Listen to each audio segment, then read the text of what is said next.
This week at work, I had a really interesting meeting with a company that had recently made an acquisition.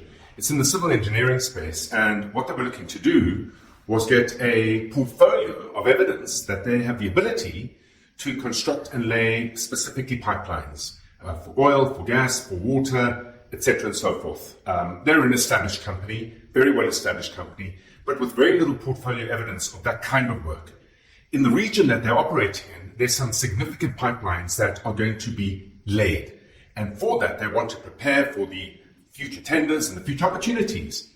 So, being a significant company, being very experienced across the world of civil engineering, construction, and so forth, they decided to make an acquisition of a slightly smaller firm that equally had expertise and experience, but almost niched in pipeline management and laying pipelines and designing and fabricating and installing pipelines.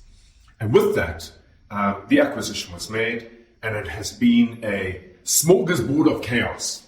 What went wrong? Well, there were a couple of things that went wrong. In the first instance, with the view to say, well, we understand the business, and for that, despite the fact that the smaller business might have some gremlins in it, we're likely able to fix it. And that mindset led to them overpaying for the business in the first instance. The second instance is that there was a complete clash of cultures. The way that the larger organization works, it runs through a very different culture, it has a very different approach to how it manages its teams. There's obviously significantly more governance and organization in comparison to the smaller business. And the approach that gets taken around how you resource a job, how you ensure you are maximizing, let's call it, your investment of resources into a job is fundamentally different. And it led to a significant clash in cultures. And what that then led to is the former owner of the smaller business exiting and leaving. And in so doing, so too did three pretty key engineers within the firm leave alongside with that individual. That individual is not going back into the world of engineering by any means at all. And so it begs the question, why did they leave?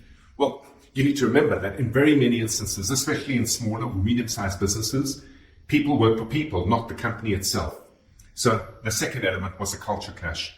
And then the third aspect is the mechanisms with which the smaller firm operated, how they found customers, marketing, how they engaged them by responding to tenders in the selling process, how they fulfilled their obligations, how they laid out their projects, how they costed their projects, and how they managed relationships afterwards were very different to, let's call it, the method and manner and processes and procedure and approach of the larger firm.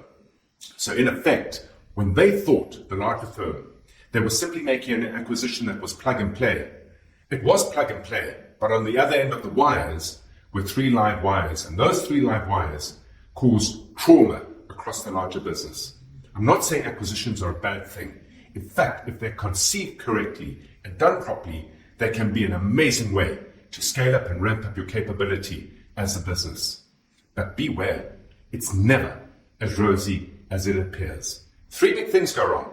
You're going to pay too much, there's going to be a clash of culture, and the systems and processes don't allow for a simple plug and play. Being aware of that prior to making the acquisition will position you immediately to be more effective in the acquisition that you make. Until next week at work, have an entrepreneurial day.